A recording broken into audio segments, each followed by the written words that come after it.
Shalom, selamat pagi keluarga besar Community of Miracle dimanapun Anda berada. Puji Tuhan, pagi hari ini kita bisa bertemu kembali dan kita yakin percaya itu semua oleh karena kasih karunia Tuhan. Baiklah, sebelum kita masuk di dalam perenungan firman Tuhan pagi hari ini, kita akan bersama-sama berdoa terlebih dahulu supaya firman yang kita dengarkan pagi hari ini benar-benar mendapat membuat hati kita, memberi pencerahan dalam kehidupan kita. Bapa terkasih, di dalam nama Tuhan Yesus Kristus, sungguh kami bersyukur untuk pagi hari ini. Kekuatan, kesehatan, damai sejahtera, sukacita yang Kau anugerahkan bagi kami. Terlebih sepanjang kawal malam Tuhan telah membimbing kami, telah menolong kami dalam istirahat kami, sehingga pagi hari ini kami boleh bangun dengan kekuatan yang baru karena kami selalu percaya rahmat-Mu selalu baru pagi hari ini. Dan kami juga bersyukur untuk pemeliharaan Tuhan yang begitu luar biasa, berkat-berkat yang Tuhan limpahkan dalam kehidupan kami, baik itu keluarga kami, rekan-rekan pelayanan kami, dan juga orang-orang yang begitu luar biasa yang Kau anugerahkan bagi kami Tuhan. Itu adalah berkat yang begitu luar biasa yang Kau anugerahkan bagi kami. Istimewa kesehatan sehingga kami boleh tetap melayani pekerjaan pelayanan-Mu. Sebentar kami akan merenungkan kebenaran firman-Mu untuk mendasari kehidupan kami sepanjang hari ini di dalam segala aktivitas kami. Kami rindu hanya kebenaran firman-Mu itulah yang akan membuat hidup kami menjadi semakin hari semakin indah di hadapan. Mengucap syukur untuk semuanya dalam nama Tuhan Yesus Kristus. Haleluya. Amin. Ya, Bapak Ibu mengklaim Kristus dan Community of Miracle yang begitu luar biasa yang dikasihi Tuhan Yesus Kristus pagi hari ini. Ya, kita akan merenungkan beberapa ayat firman Tuhan dan saya memberi judul hidup di dalam iman yang teguh. Hidup dalam iman yang teguh. Ya. Untuk nats yang akan menjadi dasar perenungan kita ialah di 1 Petrus 2 ya, 1 Petrus 2 ayatnya yang ke-24. Ya, 1 Petrus 2 ayat yang ke-24. Demikian firman Tuhan. Ia sendiri telah memikul dosa kita di dalam tubuhnya di kayu salib, supaya kita yang telah mati terhadap dosa hidup untuk kebenaran. Oleh bilur-bilurnya kamu telah disembuhkan. Sekali lagi, 1 Petrus 2 ayat yang ke-24.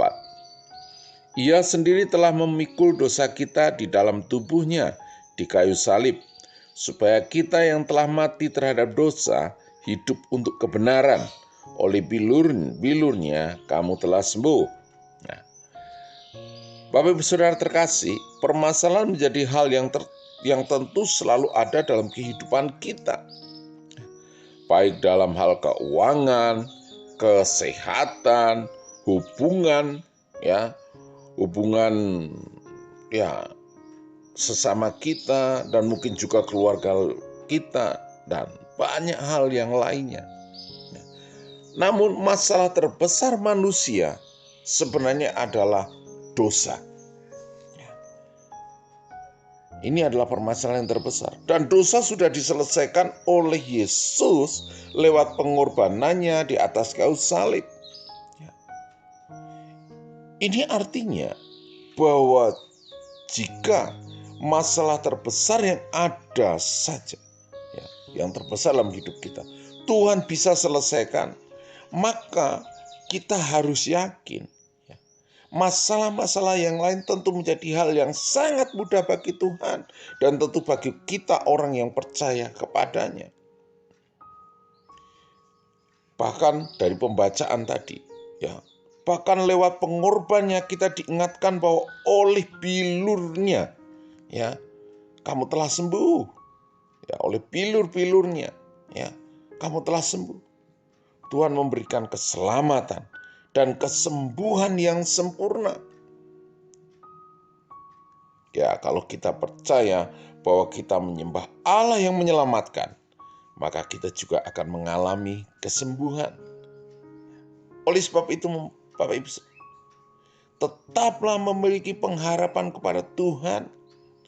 Jika saat ini mengalami sakit, ya, kita mengalami permasalahan-permasalahan apapun juga, jangan merasa kita sebagai pribadi yang gagal, namun bangkitlah, kerahkanlah kekuatan untuk terus bersemangat dan terus berpengharapan kepada Tuhan.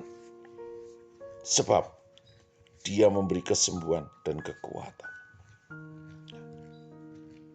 Ada beberapa hal yang bisa kita lihat, ya, bagaimana pelayanan Yesus yang begitu luar biasa, yang berhubungan dengan permasalahan-permasalahan manusia ketika Dia ada, ya, sebagai manusia waktu itu.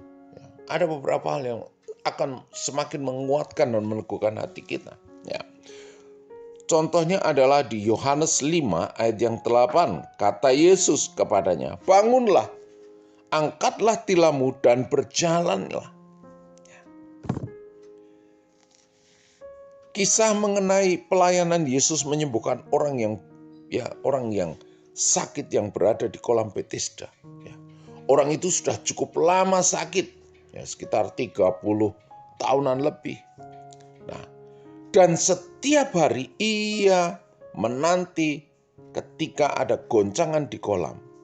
Maka semua orang yang sakit yang ada di sekeliling kolam Bethesda itu akan berusaha untuk masuk untuk mendapatkan kesembuhan.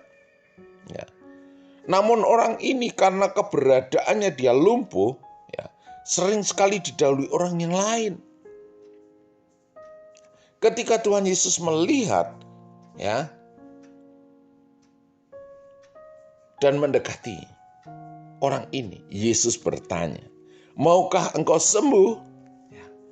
Namun orang ini hanya berfokus kepada pertolongan orang lain dan untuk memasukkan dia ke dalam kolam. Ya. Bahkan ia bisa saja menyalahkan orang-orang lain karena tidak mau membantunya. Namun Yesus memberikan tawaran supaya sembuh dengan bangun, mengangkat tilam dan berjalan. 38 tahun menjadi waktu yang lama bagi orang tersebut, ya, di dalam sakitnya. Bahkan mungkin dia tidak punya harapan untuk sembuh karena keberadaannya di kolam Bethesda ini, ya, sudah lama sekali. Ya mungkin saudara-saudaranya mengangkat dia ke pinggir kolam tempat itu, ya, sampai, ya, Yesus memberikan satu tawaran. Orang ini tinggal bangkit dan melangkah seperti yang disampaikan Yesus. Mari, Bapak Ibu Saudara terkasih, mari kita beranikan diri untuk bangkit dan melangkah seperti kehendaknya. Maka mujizat pasti terjadi di dalam hidup kita. Bangkit dan bergeraklah. Terus kemudian, ya, di dalam Mazmur 147 ayat yang ketiga, ia menyembuhkan orang-orang yang patah hati dan membalut luka-luka mereka. Bapak Ibu Saudara terkasih, ada banyak hal yang telah kita lewati dalam menjalani kehidupan, baik sukacita maupun duka cita, permasalahan dan berkat juga pernah kita lewati. Namun seringkali ketika kita sakit, ya, dan berduka cita, kita seringkali bertanya kepada Tuhan dan protes sama Tuhan. Mengapa hal ini terjadi? Seolah-olah Tuhan meninggalkan kita dan tidak menyayangi kita lagi. Lalu yang menjadi perenungan kita, apakah ketika kita mengalami sukacita dan berbahagia, Apakah kita juga bertanya kepada Tuhan, Tuhan, mengapa hal ini terjadi kepada kita? Ingatlah bahwa kebaikan Tuhan berlaku untuk selama-lamanya. Bukan pada saat kita mengalami berkat, bahkan ketika kita pernah mengalami patah hati dan luka, maka Tuhan juga memberikan pemulihan dan kesembuhan. Sehingga tidak selama-lamanya kita akan mengalami hal itu. Mari bangkitlah dan bersemangatlah. Tetap maju dan melangkah dengan selalu mengandalkan Dia senantiasa. Jika kita sedang jatuh, ingatlah Tuhan menopang kita dan sanggup memberikan kekuatan dan kemenangan. Jangan takut, tetaplah bangkit. Dia sanggup memulihkan kita. Bapak Ibu saudara terkasih, ini adalah satu anugerah bagi setiap kita, bagi orang-orang percaya. Punya Tuhan yang ajaib, punya Tuhan yang dahsyat, punya Tuhan yang Immanuel, yang selalu menyertai kita, yang tidak pernah meninggalkan kita. Oleh sebab itu, kalau pagi hari ini kita boleh belajar dari beberapa kebenaran firman Tuhan yang menyatakan kasih-Nya, yang menyatakan kuasa-Nya, dan itu tetap sama. Saya akan menutup dengan satu firman Tuhan dari Mazmur 121 ayat yang 1 sampai yang kedua. Demikian firman Tuhan. Nyanyian ziarah, aku melayangkan pandanganku ke gunung-gunung. Dari manakah akan datang pertolonganku? Pertolonganku ialah dari Tuhan yang menjadikan langit dan bumi. Amin. Mari kita akan berdoa. Bapa terkasih, kami bersyukur untuk kebenaran firman-Mu pagi hari ini, di mana kami harus tetap punya iman yang teguh, mempercayakan seluruh kehidupan kami senantiasa kami memandang Engkau. Hati dan pikiran kami hanya tertuju kepada Engkau. Sumber pertolongan kami, sumber kesembuhan kami, sumber mujizat kami,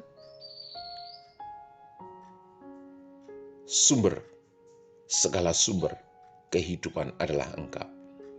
Kami bersyukur bersama dengan keluarga Community of Miracle pagi hari ini, Tuhan. Kami yakin percaya ini semua karena anugerah dan kasih karunia. Demikian pula dengan Community of Miracle ini, Tuhan.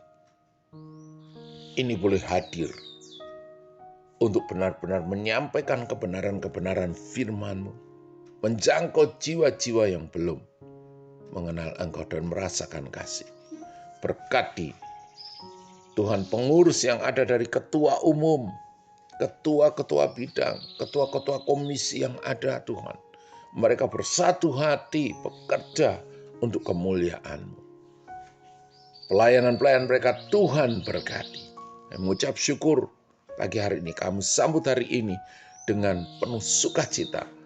Hari yang Kau jadikan bagi kami untuk menikmati yang terbaik yang daripada Engkau, Tuhan. Mengucap syukur hanya di dalam nama Tuhan Yesus Kristus. Haleluya. Amin. Shalom. Tuhan Yesus memberkati. Selamat beraktivitas. Haleluya.